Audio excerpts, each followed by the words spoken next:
ازاي توقفي تساقط شعرك في اقل من شهر لو انت عندك تساقط كربي، وازاي حافظت على صحة شعري يمكن اكتر من قبل الحمل كمان في فترة الرضاعة بفضل الله.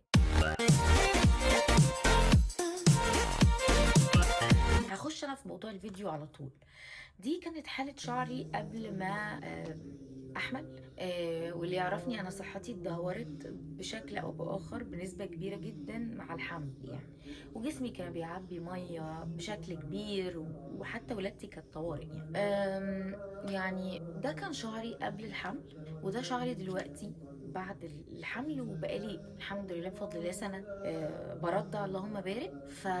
يعني 11 شهر بالظبط برضع يعني.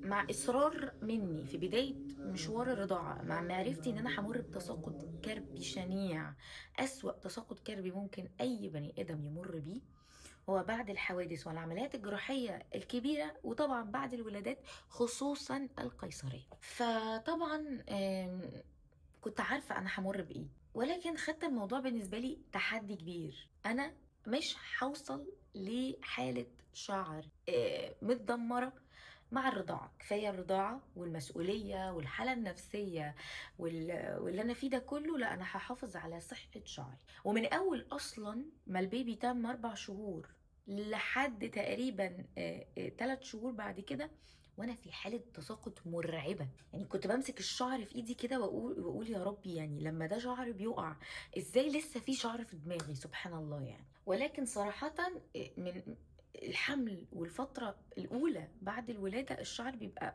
تحفة في الكثافة وقلة التساقط والحاجات دي كلها. طيب أنا ما كنتش عايزة أخسر الريزلت بتاعت الحمل، كنت عايزة أستفاد من الحمل ده ولا في حاجة واحدة، هي إن صحة شعري تفضل معايا ولو بنسبة 30%. يعني طبعا صعب ان احنا نفضل محتفظين بحالة الشعر بتاعة الحمل. عملت نظام صارم للحفاظ على الشعر من التساقط الكربي الفظيع بعد الولادة.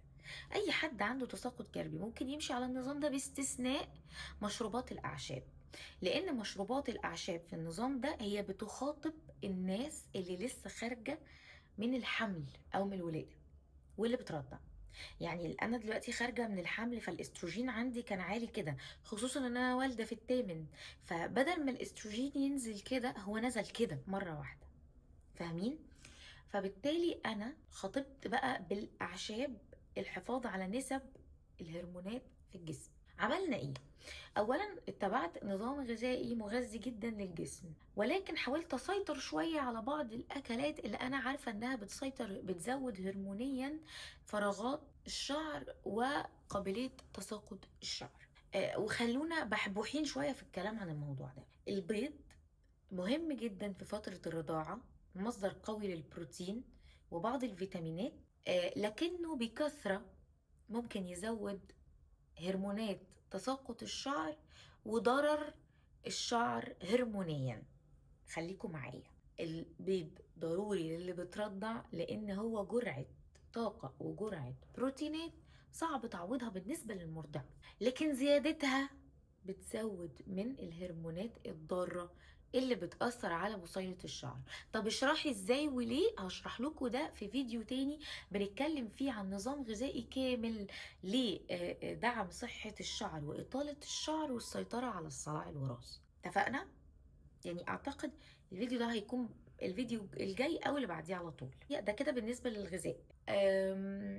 قللت بعض الخضروات لان انا قولوني كان متدمر، فكان لازم اسيطر على الالتهابات اللي في جسمي، لان الواحده بتخرج اصلا من الولاده عندها التهابات مرتفعه جدا في جسمها، لدرجة ان كان عندي بعض الغدد الليمفاوية متورمة، وباين جدا انها متورمة زي اللي تحت الباط او اللي في الرقبة. سيطرت على مقاومة الانسولين، لان جزء كبير جدا من ارتفاع بطني كان مقاومة انسولين مع طبعا بطن الولادة. منعت الدقيق بنسبة كبيرة، ولكن برضو كنت برجع باكل حاجات فيها دقيق وارجع اقطع، ولكن صحتي وصحة شعري كانت بتيجي اكتر لما بمنع الدقيق الابيض. تمام، ده كده بالنسبة للجزء الغذائي. بزود بروتينات على قد ما بقدر، باكل بيض عشان الرضاعة وبقلله شوية، يعني ممكن بيضة بلدي او بيضتين بلدي صغننين في اليوم. اللي هو بيبقى صغنن ده. وساعات باكل بيض سمان بيبقى نيوتريشس جدا ومغذي جدا. بس اهم حاجه تقليل الكميه، عدم المبالغه فيها، علشان زي ما قلت لكم بيأثر على الهرمونات اللي بتسبب الصلع. قللت بعض الخضار زي الخرشوف، الخضار اللي فيه فود ماب، هاي فود ماب. الفود ماب دي وهي بعض السكريات والمواد الكيميائية اللي بتقعد في القولون تتخمر، زي البزلة والفاصوليا البيضاء واللوبيا والخرشوف والورقيات الخضراء، رغم ان هي من الحاجات اللي بتضر اللبن جدا. لكن انا قارنت بقى، يعني انا عايزه اقلل الالتهابات في جسمي ولا اعوض الموضوع الاضرار ده بحاجات تانية. زودت طبعا شرب الميه جدا، وبقيت احاول اكل شوفان مطبوخ، لان الشوفان الني متعب للقولون وبيؤثر على امتصاص المعادن والفيتامينات من المعده. حاجات كتير قوي قوي في السياق ده. ودخلت في نظامي الغذائي اعشاب زي الكراويه واليانسون. ليه؟ لان الاتنين بيساعدوا على التوازن الهرموني في حاله النفاس وما بعد النفاس كمان. بيحافظوا على توازن الاستروجين، هرمون الاستروجين يفضل متوازن بنسبه كبيره. يعني حاولت ان انا اعوض الانخفاض المفاجئ ده بالولاده المبكره. حتى والولاده العاديه بيحصل انخفاض والجسم بيتاثر فيه لانه بيبقى عالي جدا وقت الحمل، ولكن الولادة المبكرة أقصى وأكثر. شربت مغات بس بدون إضافة سكريات وبدون إضافة حلبة، وده ساعدني جدا في ارتفاع منسوب الحديد، لأن هي فيها حديد زي ما شرحت لكم. حصل لي انخفاض طبعا في منسوب الحديد، أنا كنت محافظة عليه على قد ما أقدر وقت الحمل. حصل لي انخفاض طبعا بعد الولادة، فبدأت أخد مكمل غذائي للحديد زي ما شرحت لكم قبل كده، يكون لايبوزومال ويكون معاه نسبة فيتامين سي محترمة. وطالما هو لايبوزومال فالتقنيه دي بتسمح لي ان انا اخده في اي وقت في اليوم، فكنت باخده بالليل. وطبعا برضو عشان هو لايبوزومال ما كانش بيأثر على النوم ولا بيسبب ارق ولا بيعمل اي حاجه. وايه هو النوع اللي انا خدته؟ هو كان الليميتلس، ده بالنسبه لي افضل نوع في السوق. وشرحت لكم قبل كده ان سيبكم من اي حد بيتكلم على فرك او فيروس، لان الفرك افضل في التأثير على المعدة، وكده كده بيتم امتصاصه بنسبة معقولة من الجسم حسب التقنية بتاعته. ده كده بالنسبة لأول مكمل أنا أخدته. طيب أخدت لاكتوفيرين في أول فترة علشان يساعدني ان انا امتص الحديد من الاكل، ويحافظ على البكتيريا النافعه بتاعه الامعاء، ويحافظ على امتصاص المعادن السليم من الامعاء. لان اللاكتوفيرين مش بس هو بيساعد على نقل الحديد من الاكل ومن الامعاء للدم، لا، هو كمان بيحافظ على صحه البكتيريا النافعه في الامعاء وامتصاص مكمل الحديد نفسه. كنت باخده بعد الغداء بنص ساعة. كنت معتمدة مرتين في اليوم على مكمل غذائي، طبعا بريجنا كير، بس اللي هو بريست فيدنج، اللي هو فيه تركيزات كويسة جدا من كل حاجة انت محتاجاها بعد الولادة. وده انا لغايه النهارده ما قطعتوش، كنت باخد حبايتين في اليوم. فيتامين د كل 3 شهور، وكنت متعوده اخد الكبسولات بدل الامبولات، عشان انا في فتره كنت فعلا يعني محتاجه جرعات متفرقه. تمام، لان الجرعات العاليه في وقت قصير ممكن لا تسبب توكسيسيتي وما تفيدنيش بنفس الجرعات الصغيره على فترات متفرقه. يعني انا كنت بلتزم عليه 3 شهور 5 مرات في الاسبوع الكبسولات اللي هي 10 مللي جرام، وبعد كده اوقف 3 شهور وارجع اخده، وهكذا. لان احنا في احتياج مستمر للفيتامين د، خصوصا ان انت بعد الولاده ما بتتعرضيش للشمس بالشكل الكافي، بتقعدي فتره محبوسه في البيت. ده غير الاعشاب اللي انا بحاول احافظ عليها، والنظام الغذائي علشان اقلل الالتهابات بتاعه الجسم واحفز الرضاعه، ده غير علاج مقاومه الانسولين. جميل جدا.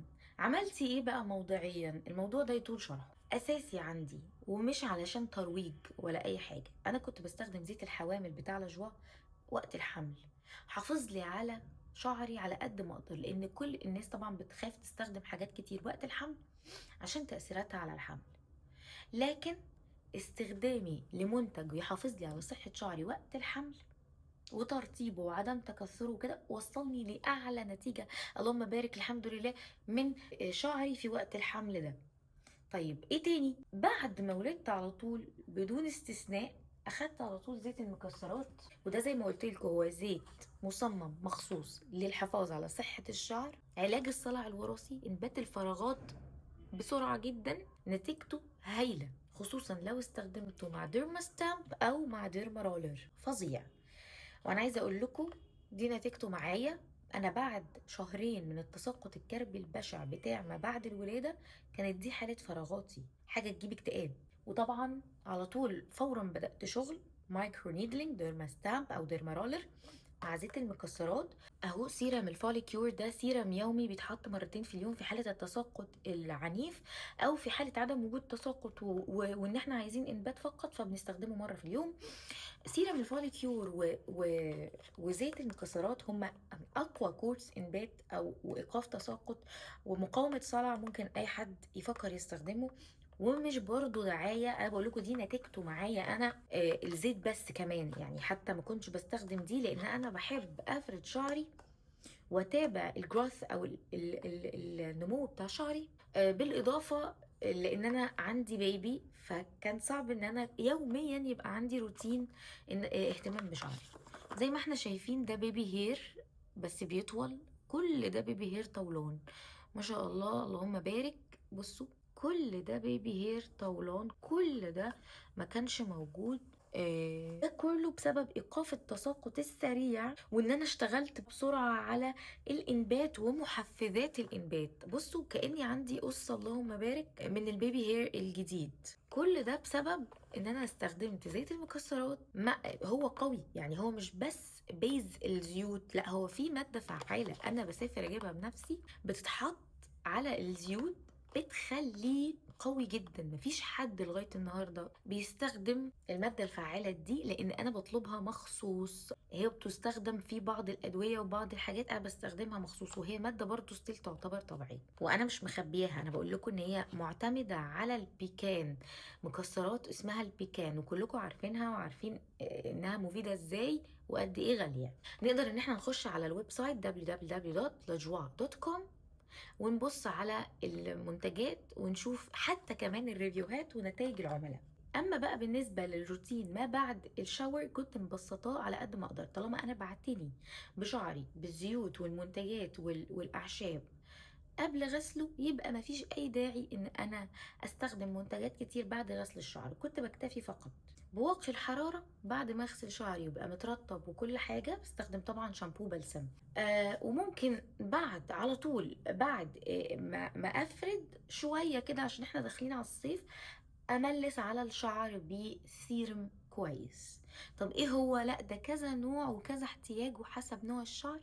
استنوني بقى في فيديو قريب بكلمكم على افضل انواع السيرامات والليف ان للشعر، لان انا عارفه قد ايه الموضوع ده مطلوب. انا كده تقريبا قلت لكم انا كنت بعمل ايه عشان احافظ على شعري في فتره النفاس وما بعد النفاس، عشان حتى يبقى افضل من قبل كده. يا رب تكونوا استفدتوا. اعملوا فولو للسوشيال ميديا عشان تتابعوا معايا كل جديد وكل حاجه احنا بنقولها هناك. نخش مع بعض الاسك ولو في لايفات او كده، وتتابعوا اخبار البراند وتشوفوا العياده ان شاء الله هتبدا امتى. ميرسي ليكم انتوا شفتوا الفيديو لغايه دلوقتي. اكتبوا لي في الكومنتس وان شاء الله اشوف الكومنتات وارد عليكم. ميرسي قوي. اشوفكم الفيديو الجاي.